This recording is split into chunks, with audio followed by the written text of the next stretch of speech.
always say don't have nightmares. Most people have hearts of gold. Well, Crimewatch viewers do. Remember the elderly woman in Cardiff and her visit from two conmen posing as roofers. I knew something had happened. These princesses were in the bedroom.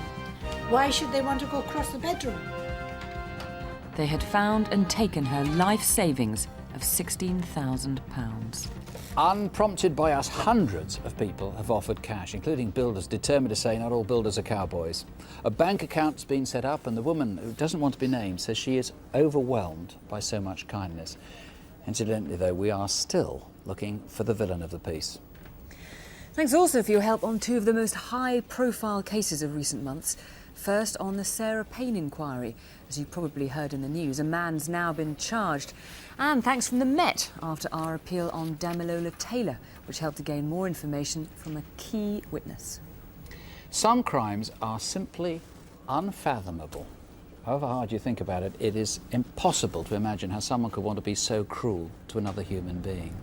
A week ago, near the road to Queen's Park Rangers football ground in West London, a boy found what seemed to be a torch. He picked it up, he tried to turn it on, and it exploded. Stephen Menery lost his left hand, his left eye, and received terrible wounds to his chest and body. He'd already lost the sight of one eye through cancer as a baby, so now he's blind. The bomb has also seriously damaged his hearing. Now, no one can possibly have anything against Stephen. He's only 14, he's never done anyone any harm. He's in no position to talk, but his mum, who's staying at the hospital bedside with him, has made this appeal to Crimewatch. They've left my son with no sight, he's blind. They left him with no hands. It's not just the physical scars, his stomach is worse than I expected, actually. And the pain he's going through, especially through that. It's what is just everything. And you can only hear out of one ear. What do you say? I mean, where do you stop? Where does it go on? Where does this nightmare stop? I don't know. He loved the TAs, he loves the cadets, he loves going to the weekends, he loves all the excitement. I think them boots should be worn out with a polish, and every polish he's tried. And he just got his 2-star, which he was very proud of. And we didn't even have time to sew it on. I'm basically, at the moment, I'm on switch off, I have to be, because if I get too much, then I'll break up, and I'm not going to do that. I'm going to be strong for him. As long as he doesn't know I cry, he's okay. I promise you, he'll be all right. He told his mum, how will I be able to use a guide dog? I've only got one hand. I mean, the whole thing is so tragic. Just take us through what happened. He found this in the bushes outside the TA centre as he was going in. Take us through what happened. Yes, he was at the rear of the TA centre, had exited through a fire escape, found this torch, or saw it under a bush, which adjoins the pavement, picked it up, and as we all would, turned it on. Nothing happened. He turned it off, and he now tells us, and he's able to tell us a little more each day, that he unscrewed it. Here at the bottom? Yes. And inside saw a small square battery, which only had one of the connectors connected. Tragically, he connected both, screwed it up again, and as he re-entered the TA centre, switched the device on with the horrendous result that we now know. Had it been left in a position where it shouldn't have exploded? In other words, was it left and designed to be harmless, or was it left designed to kill? No, this is designed to kill. No one will make a device like this. It is to maim, and it's to seriously injure and to kill. And the motive, in your view? I cannot ignore that this was a TA centre, that it has strong connections with the parachute regiment, and that high explosive was used. That said,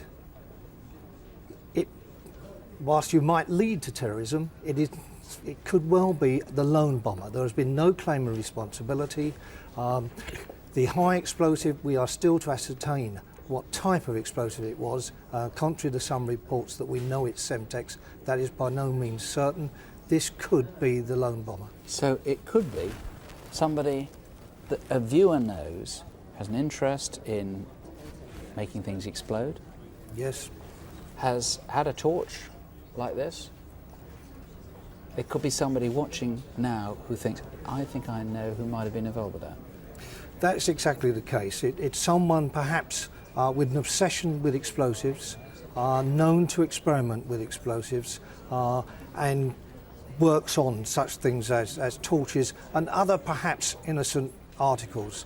And what we are determined to do is, one, prevent this happening again, and we would call for anyone to talk to us on the confidential hotline that we have regarding anyone they suspect, or indeed anyone they saw in South Africa Road this time, or last Wednesday. Now that's important. There's a sort of an AstroTurf football ground opposite. A few people would have been playing on that. Anybody who was there, 7 p.m.-ish, sometime like that last Wednesday? Yes, I would put a time from about 3 o'clock in the afternoon until 6:45 in the evening.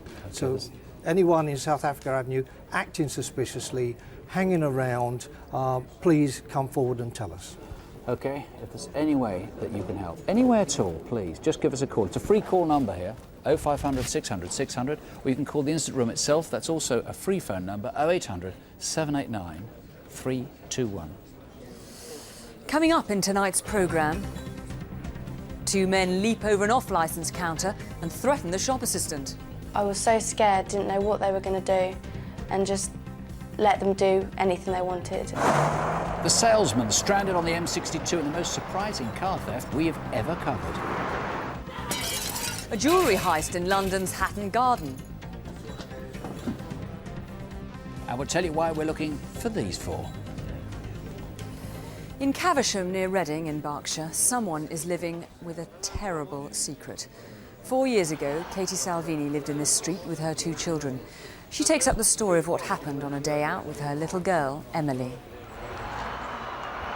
We visited one of these major stores and we did a girly shop. It was our first ever mother-daughter girly shop. I let her loose on all these girls' clothes.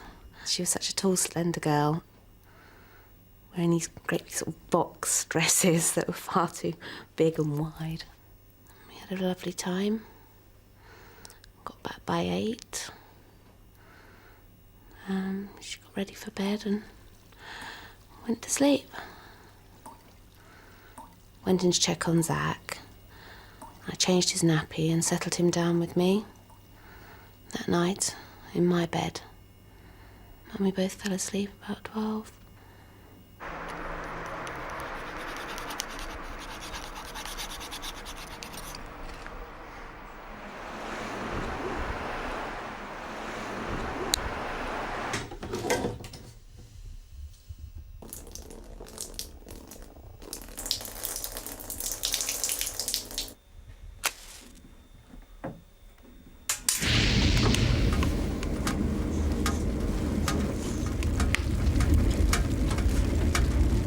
Whatever time it was, Zach woke up crying, which is very, very unlike him, which woke me up. I opened the door and I can remember a whoosh. I think my nightie went, I'm not sure. But fire, white, yellow fire, up to the ceiling. It wasn't even flames, it was like a wall. And it just whooshed into the room. Zach was screaming, he had to be got out. I opened the window and lowered him, it was quite a way actually, onto this ledge. I can remember him looking up at me in his nappy. But then, of course, my thoughts just went to him. We were asleep and my son came into our bedroom and told us there was a fire. So when I looked out, I saw a woman and a child trapped on a ledge across the street.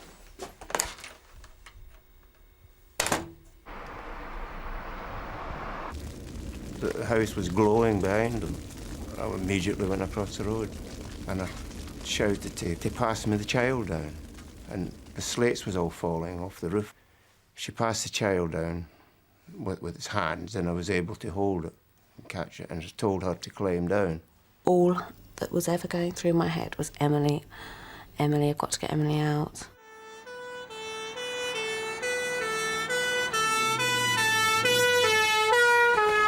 Emily was found upstairs and was rushed to hospital. But Zach and Katie were also badly burned and followed on in a second ambulance. The only thing I can remember is asking about Emily, and the answer I always got is she's in safe hands. The children's grandfather got to the hospital soon after. I said to him, you know, go and find Em, please. And he came back, and it's my last memory, I think, for about 4 weeks. He came here, stroking my hair, and crying. And he just said that Emily had died. I mean, the fundamental issue is that there was a little girl who got put to bed and who died there.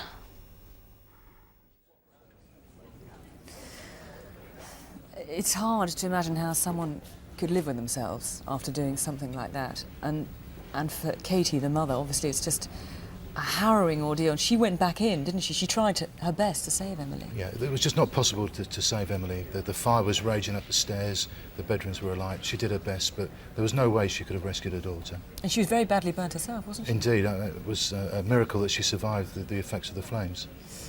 Now, it's been 4 years since this horrific crime. Why do we think people might come forward now? Relationships and their dynamics have changed in that time. People who felt that they couldn't tell us something at the time of the offence, when they were interviewed perhaps, can now come forward.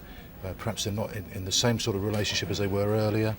I'm sure somebody locally has the answer to the motive and why this crime took place. We need to know that. We need somebody with courage who knows what happened to come forward and tell us why she was killed in her own bed in her own home. And what do you know about the person who did this? I believe the person's local. The whole thing was well prepared. It was a callous crime committed at a time when people are going to be in bed. The phones are deliberately cut at locations to prevent people being able to alert the emergency services. A callous, awful crime. Do you think it was a man or a woman? Can you know? I would say it's likely to be a man because of the height of which the wires were cut on the telephone lines. However, it could be a woman. And there were previous incidents to this as well, weren't Indeed. In the weeks leading up to this awful attack, there were a number of issues of damage. The telephone wires to the home address were cut. Katie's father's car tyres were slashed when they were parked outside the house. I believe the things that are very strongly connected. It was a pattern of behaviour which ended up in this appalling arson attack. Well, there's a reward on this case, a £10,000 reward. You may be perhaps an ex-girlfriend of the person who did this, didn't feel you could come forward then. You can come forward now. In all conscience, if you know anything, you must call us. Call here in the studio on 0500 600 600 or the instant room on 01189 181 752. Your calls really do help to solve crime. Back in the 1980s, Crimewatch covered several rapes and murders which seemed to be unconnected. But here at the Crimewatch studios, detectives who'd gathered for the appeals realised they were linked. 13 years ago, John Duffy was convicted of 3 murders and a string of sex offences. And on the 2nd of February, the law finally caught up with John Duffy's accomplice, David Mulcahy. He's now serving 3 life sentences. And another conviction. Peter Kroll is now serving 9 years for armed robberies after a police officer watching Crimewatch back in May called in and identified him. I don't really need to tell you much about this next crime. Just have a listen, take a look and make up your own minds. I was working on my local off licence and I was on the phone to my friend. The next thing I knew, 2 men charged into the shop.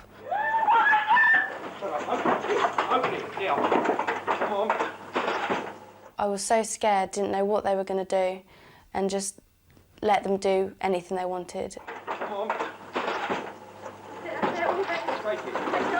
Where's the phone card? We haven't got, we don't sell phone cards. Take everything, please. Where's your pencil? Up there. I was petrified, shaking, and it just felt like a dream. I didn't know what was happening. All I remember seeing was this silver gun pointed in front of my head. When they'd left, I didn't know what to do.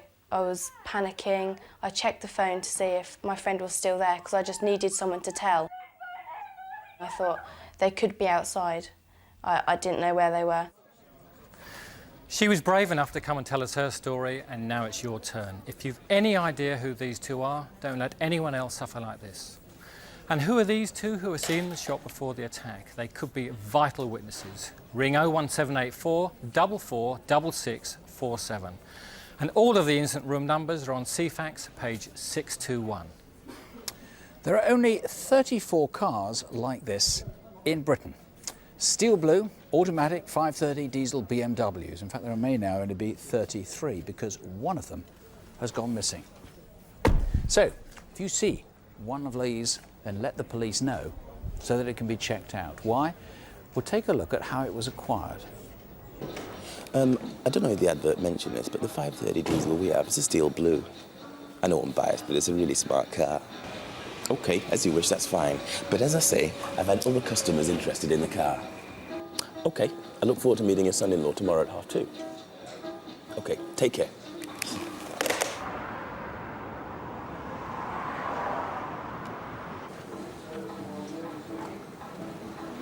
Hi. Hi, yeah, I'm here for a test drive. Yeah, okay. Just want to take a seat in the waiting area. I'll be with you Thank you. shortly, okay? Hello, I'm Victor. All right, good to see you. Pleased to meet you, pleased to meet you. Do you have a good journey? Yeah, not too bad. Bit long, though. Bit tired now. OK. I had a word with your father-in-law yesterday. It's the steel blue 530i diesel. Yeah, that's the one. OK, it's a nice car. It's pretty nice, isn't it? So what are you up to at the moment? Oh, a bit of this, bit of that. I've just finished university. You know, that was a bit of a laugh. Oh, yeah. You know what it's like, study hard, play hard. Right. Oh, yeah, I like this. It's not yeah. bad. The engine's a 3-litre diesel. That's 0 to 60 in 7.9 seconds. I've been looking at this model for a while, and I know it's a high-performance car. Yeah, I mean, although it is a diesel, it is in actual fact one of the fastest production diesels in the world. Yeah, yeah. I'll pull in over here. You can have a drive if you like. All right, great.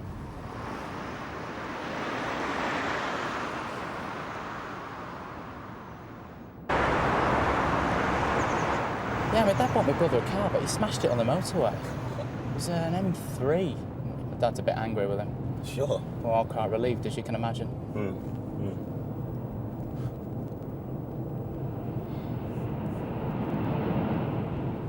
Oh, my phone's vibrating. It'll be my dad ringing me. Oh, well, don't worry. I've actually got to talk to him then. I'll just pull over here. OK, yeah, OK.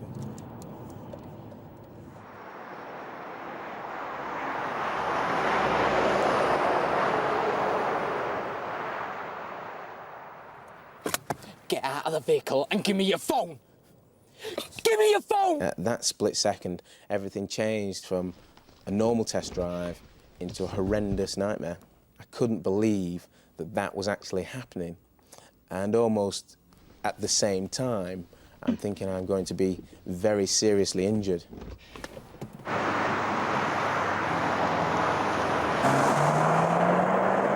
Wednesday, 6 weeks ago, 2:30 in the afternoon, where the M62 is joined by the M6. Did you see any of this? He was a smart appearance, nothing to ring any alarm bells. But one thing I did notice was he wore dark blue trousers with very, very tan kicker-type boots.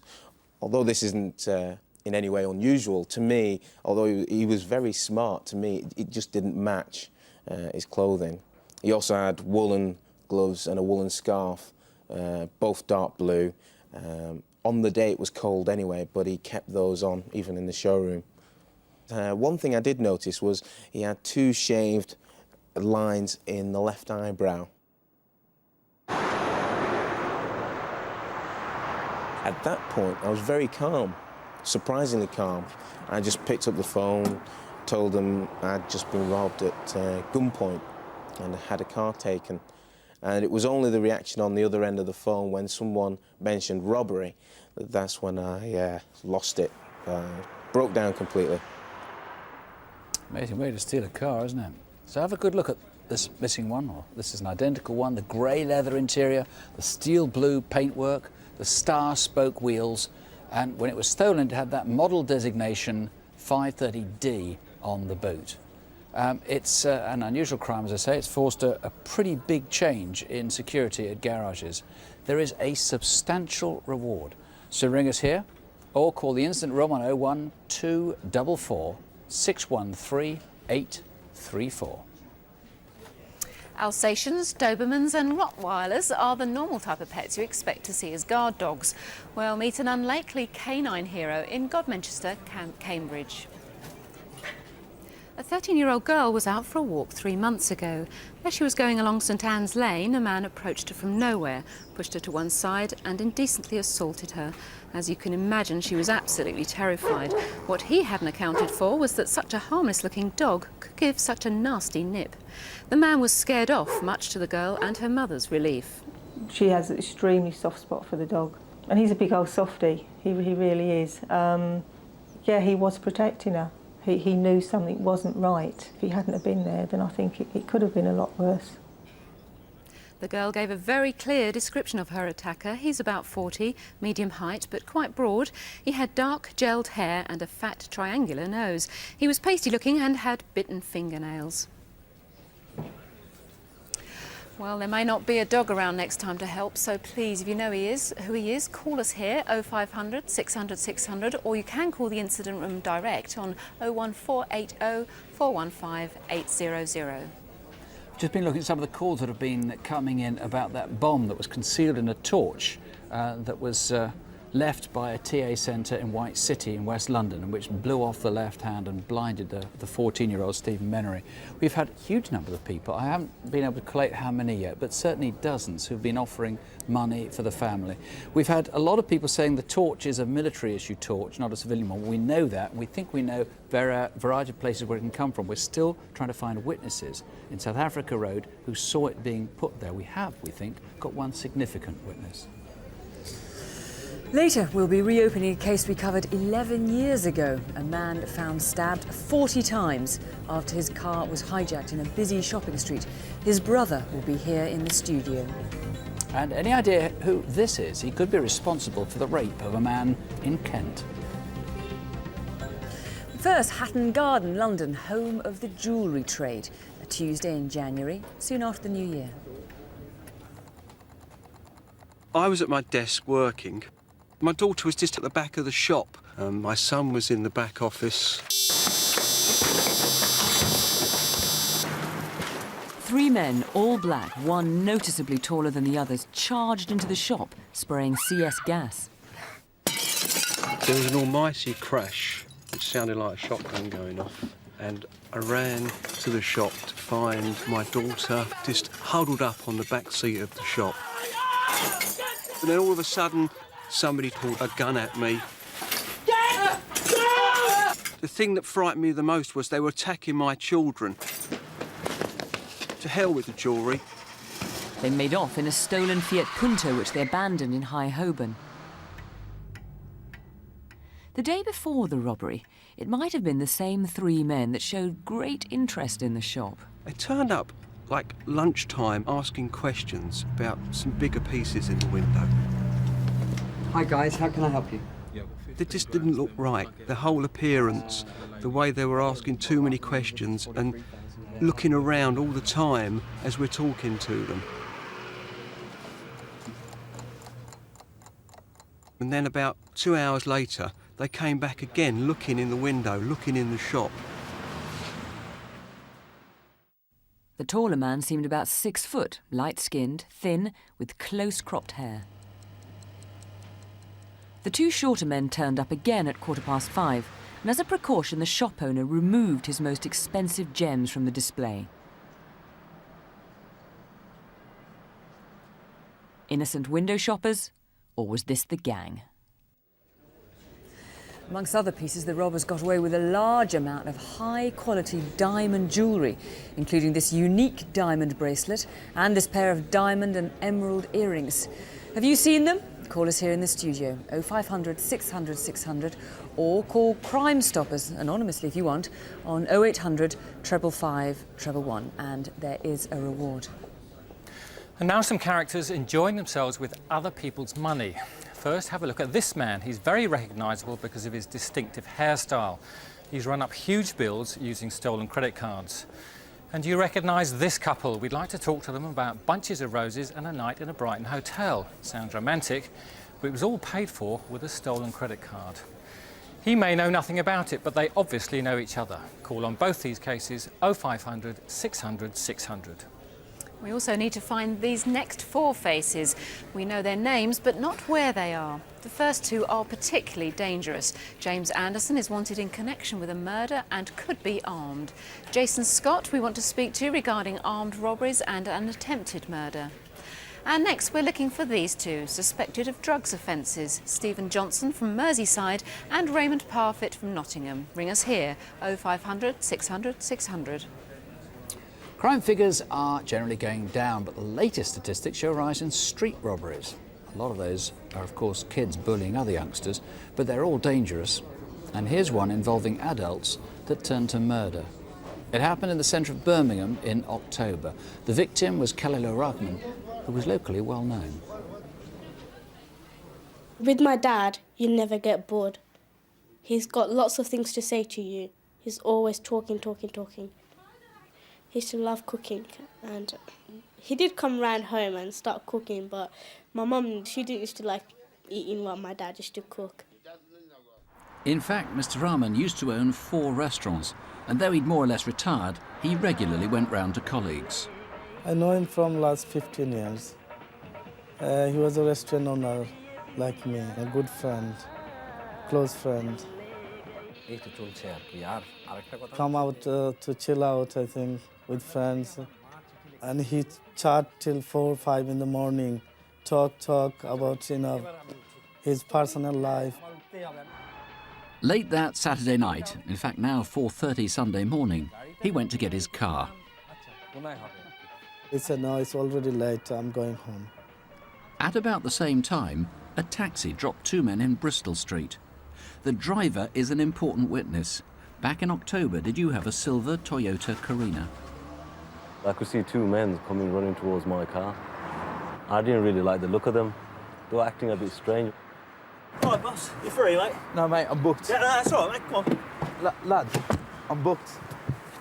Take us to massage parlour, mate. There's nothing open at this time of the night, and I'm booked anyway. Oh, mate, they're open all night in Manchester. Come on, you're not trying to tell me... These men, they made me feel very nervous. I mean, I didn't like the look of them at all. 00 Bristol Street. The driver gave a distress code and other cabs quickly converged on Bristol Street to help him out. Realising that the cab simply wasn't going to take them, the 2 men eventually gave up, but they kept on asking for a massage parlour and wanted someone who would take them there. And one of the other drivers, he knew there was a massage parlour open down the road, so he just pointed them towards that massage parlour, and that was the last time we've seen him.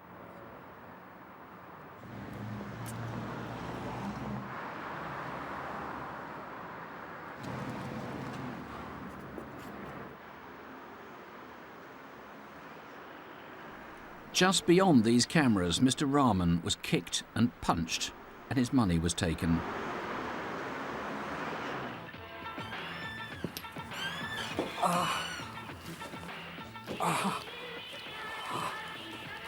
Boshan, bolan ki hoyeche? He was saying that he got a pain in his stomach, sides. আমি আমার গাড়ির সামনে গিয়েছিলাম গাড়ির সামনে যাওয়ার পর 2 জন লোক এসে He said 2 white people attacked me and took my money. It was strange. We speak Bengali, and he was saying one of them used Pakistani or Indian word, which is a rude swearing word. Mr. Rahman was taken to hospital, while down the road another robbery was happening.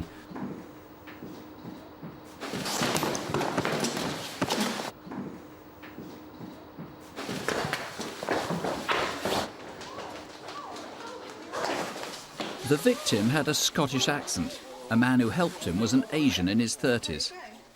They're both important witnesses, and we guarantee they'll be treated with the greatest discretion.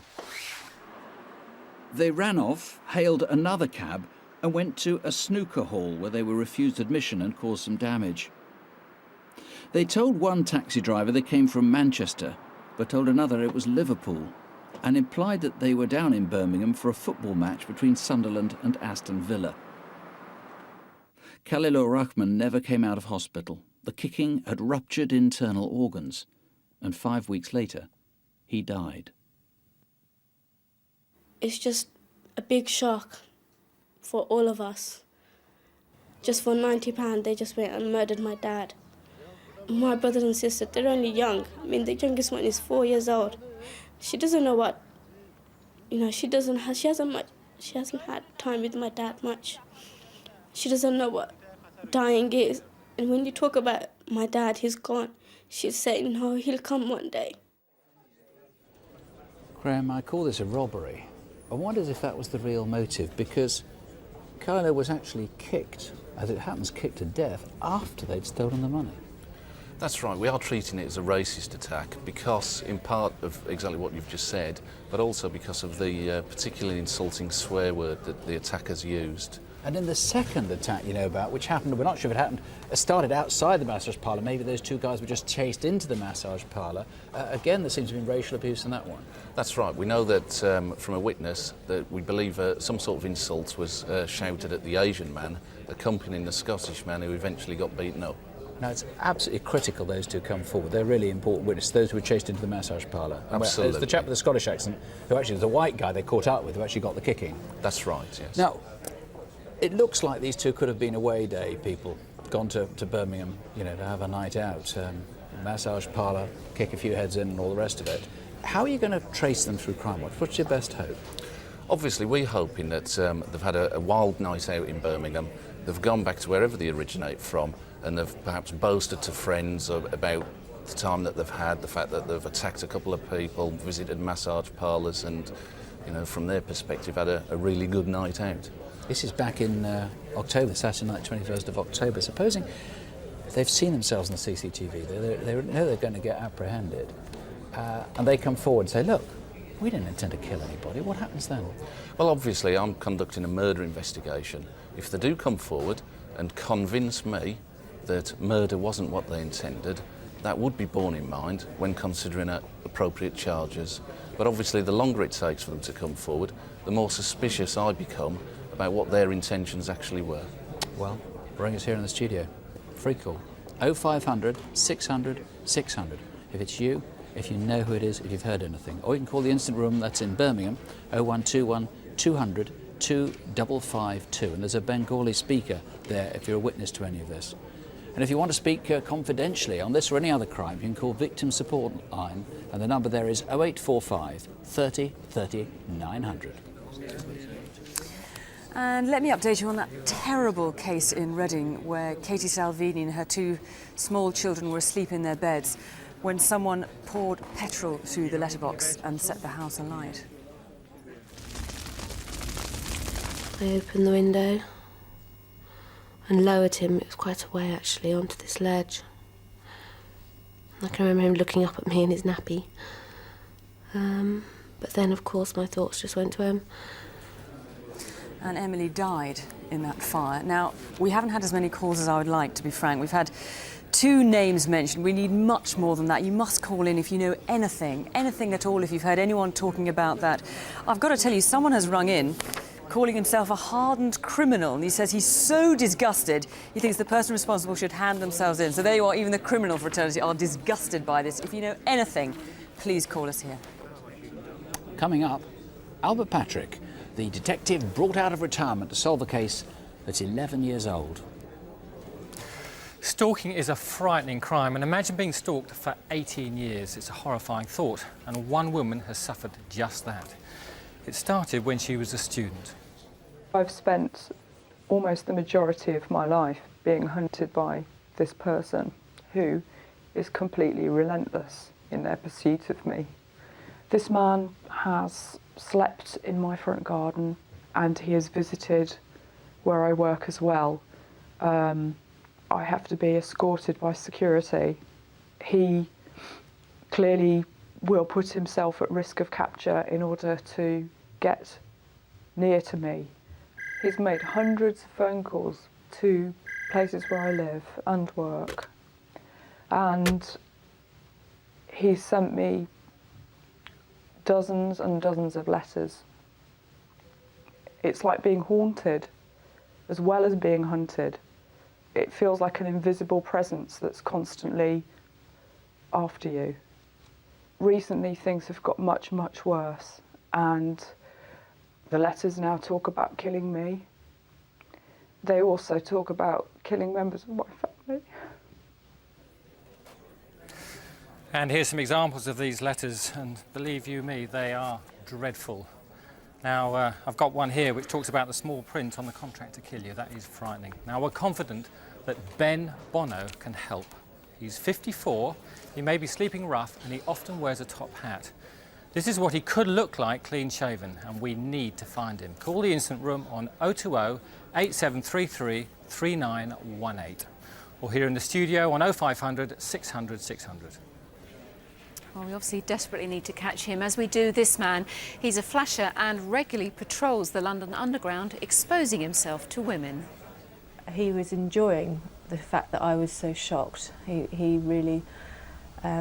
I was just so shocked I looked straight down and didn't look up again. I realised that he was actually masturbating. I just couldn't believe what I was seeing. There are now 16 reported cases, but there could be many more. He doesn't care what time it is, and the offences range from midday to midnight. He travels on various different tubes, including the Metropolitan, Bakerloo, Piccadilly and District lines. It makes me very angry that he was getting the pleasure out of intimidating me, because by the time I'd reached the concourse at Waterloo, I was just livid that he had put me in that position and made me feel so helpless. And who's this man seen here on CCTV at various different stations? He does fit the description of the flasher, but he could be an innocent passerby. Let us know. One of the victims got a very clear view of his face and was able to put together this e-fit.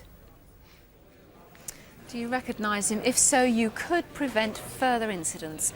Please call us here in the studio on 0500 600 600, and you can of course email us here on cwuk@bbc.co.uk. Deal, a seaside town in Kent. It's a place that's popular with tourists. On a Sunday night a month ago, a local resident had gone down to the seafront.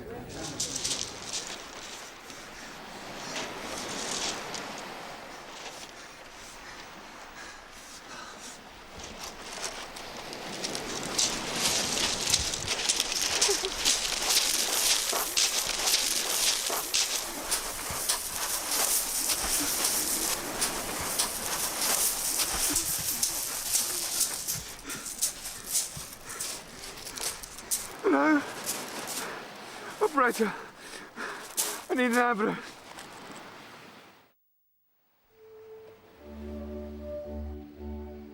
I have a very set routine.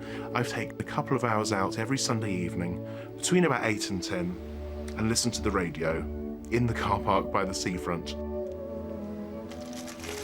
On that particular Sunday, there were some cyclists, dog walkers, and people perhaps just walking from one place to another but battling against the cold. A proper winter's night. I've been going to this area now for over 2 years, and the only people who I've met there have always been pleasant and kind. Excuse me, mate. Can you help me find my dog? I've lost him in the surf. Please, mate, I'm really worried I can't find him. Please, mate.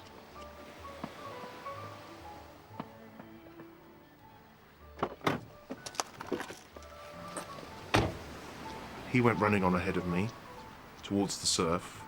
It was quite low tide, so it was a long way down to the sea. I'm not the fittest person in the world, so I jogged relatively half-heartedly down towards the sea.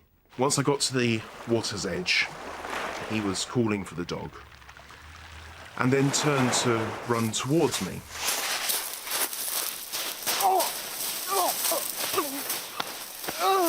Take your jacket off. I was very, very scared. He tied him up with strips of his jacket. The man was slashed with a knife and raped. His attacker was about 5'10", slim, muscular, and had shaved off his pubic hair.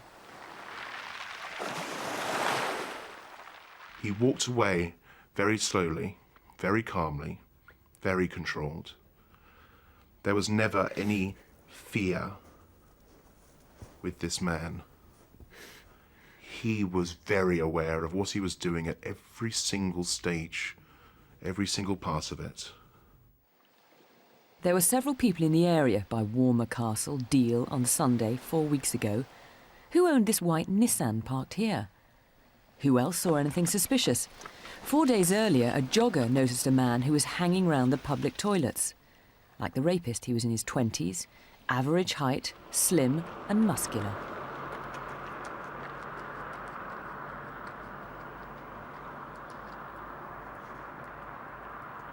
My wife has been a brick, a real rock, a wonderful support for me, however hard it must be. She is a victim in this as well. I come from a very close and loving family, and they find this very hard to contend with, that this could have happened. And it'll take a long time, yeah, it'll take a long time. That was a horrifying ordeal for that man. Let's catch the rapist before he attacks someone else. 0500 600 600 or 01303 289 141. Remember the girl attacked in Stanwell Moor? Where's the phone card? We don't sell phone cards. What's that? Take everything, please. Where's your expensive? I was really scared. I was petrified, shaking, and it just felt like a dream. I didn't know what was happening. All I remember seeing was this silver gun pointed in front of my head. I have had 2 names suggested and 1 in the area, so I'm hopeful. But this was a terrifying experience for a young student, simply doing part-time work to earn some money and then find herself confronted by 2 violent robbers. Your help in tracking them down is vital. More feedback on this case on Crimewatch Daily tomorrow at 10 a.m. Unfortunately, we've had very little calls. In fact, I don't think there's been any at all coming in on the brave dog who protected that young girl from being seriously attacked in Godmanchester. Sir John Stevens, the Commissioner of the Metropolitan Police, has ordered a huge review of unsolved murders in the capital. He's brought detectives out of retirement. They've applied new scientific techniques and they reckon some of the crimes can now be cracked. One of them we featured back in 1990. Surinder Gill was a flamboyant character from Southall in West London, an insurance broker who did much of his business by phone. No problems at all. But 11 years ago, when driving here down South Road, Surinder seems to have been hijacked. You can come and see us tomorrow. The accountant's not in today. Disconnect. Mr. Gill? Mr. Gill? Soon afterwards, Surinder's car was seen driving onto Beaver's open space in Green Lane, Hounslow. And the following morning, his body was found inside. He'd been stabbed 39 times through the chest and neck. Well, this is Harpole Gill, who's Surinder's brother, along with Albert Patrick, the detective who's now reviewing the case. Harpole, after 10 years, are you pleased that they're now reviewing it? Yeah, I'm pleased that the police haven't given up hope, and I hope the public too will not give up hope in finding my brother's killers. This was a particularly brutal crime. What have you got in terms of motive? Why do you think it happened? It's I must keep an open mind. It's got 3 or 4 motives that could be responsible for Surinder's murder, and obviously through this programme we'd like to appeal to whoever knows to give us a ring. Take us through what those possibilities are. Yes. One, he did have several girlfriends, and it could be revenge because of his womanising, for want of a better word. That would account for sort of the real ferocity of the attack. Certainly. He may have owed money. He was in some financial difficulty, so that's a motive. And there's also intelligence on the file that suggests that he was involved in drugs, although there's no hard evidence to suggest that is a real motive. And he had no criminal background. No, he was a lovely guy. At all. But obviously anybody who knows anything about that, you badly need to hear from at all. You did, I know, after the programme, you got somebody saying there was a white vehicle that was involved, that was in tandem with his own when he drove off. A white vehicle, perhaps a Cortina box type, was seen in South Road with a man with a crash helmet, and then much later, about an hour in Salisbury Road, near the crime scene, near the murder scene, a car in tandem with Surinder's car veering through the back streets. And you found an e-fit from 10 years ago, which was never released at the time. It's a very peculiar looking e-fit. Yes, it is. It's the lady who drew the it's an artist's impression. Yes, it's an artist's impression. 11 years ago, she described it as male with blonde hair, and he was laughing in the front passenger seat, and I believe, Surinder was driving the car at the time. And then she said to me last week that it could have been female. So again, that person, whoever that is, who knows who he is or she is, please ring.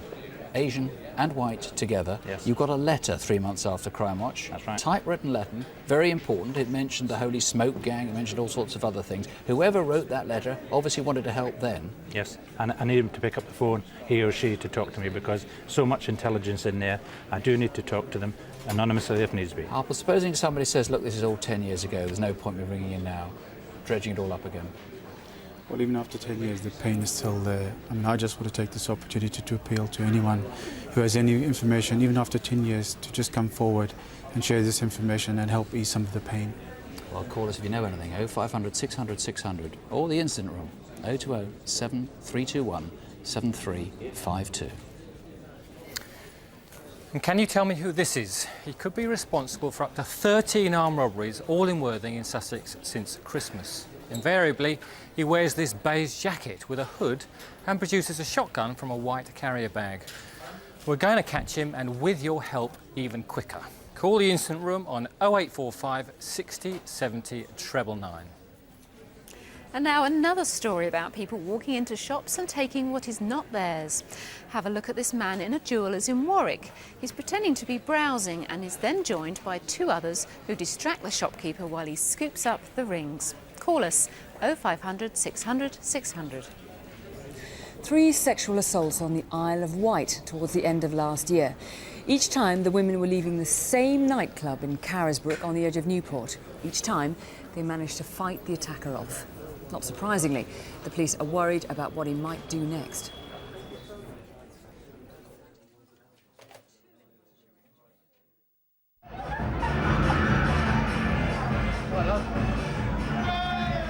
I went to Woody's nightclub and it was just basically an average night. I went to Turquoise and my friend got something to eat and then I carried on walking off up the road. I was actually texting someone on my phone. I was about a quarter of the way into the lane and I could hear someone running behind me. So stupidly enough, I just moved to the side so they could get past me, but it was then that they grabbed me. I think I felt too safe, and I do admit that because nothing has ever happened to me like this before.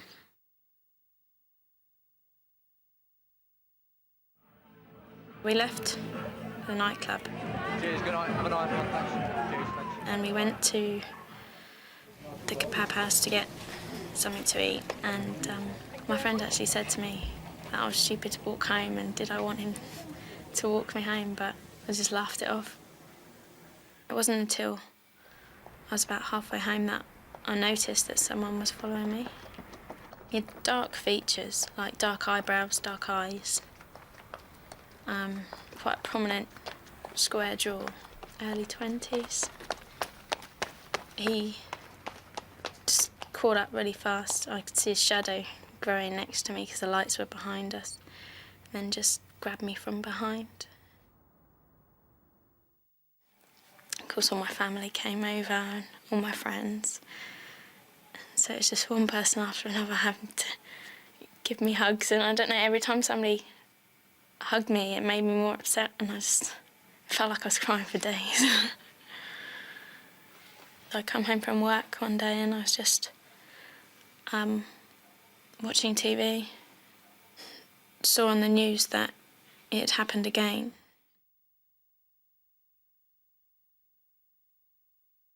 It was about 1:30 when we left Woody's, and we walked up to Turquoise, and my sister and her friends were going into Turquoise, and I said I was going home. And then I went down left along Caesars Road, and that's when I noticed a bloke. He had a white, like creamy scarf, and it was just like over the nose. And I had to take my inhaler because I was wheezing, because I was getting scared. Then he passed me, so I thought, oh, that's all right, it'll be all right.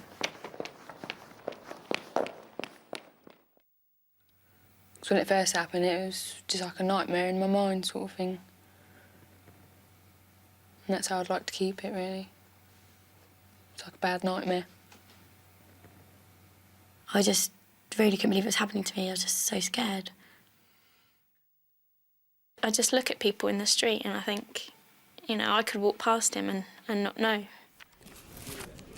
We're looking for a man who goes out dressed in black and may own a plain white scarf. He could be local or taking the boat over specifically to carry out these attacks. He's got to be stopped. 0500 600 600 or 01983 538 634. Next month on Crimewatch, the net is closing in on a murder in a restaurant that happened in 1998. When I went downstairs, I started calling her name Choti, Choti, in a very frantic manner. Then I went to the storeroom and I found the body. Just to bring up to date with some of the calls we've had so far, still on that torch bomb in West London, we've got that one potential witness. It still hasn't been checked out, so I can't ground that and tell you just how significant it is, but certainly the investigating officer says that he thinks it could be quite important. On the arson attack in which the little girl died, still there's two names, and again, if there's anything more that we can tell you about that, we'll do so shortly in Crimewatch Update at 11:05. On the BMW, 5 names have come in for that. 5 names, and all sorts of sightings of that stolen BMW possibility, all being looked at at the moment. There's a name come in too on the Hatton Garden robbery. That was the jewel thieves, the 3 of them. I'm not sure which of the 3 that was. As I say, Crimewatch Update is at 11:05. Do join us then, and whatever happens, don't have nightmares. Do please sleep well. Good night. Good night.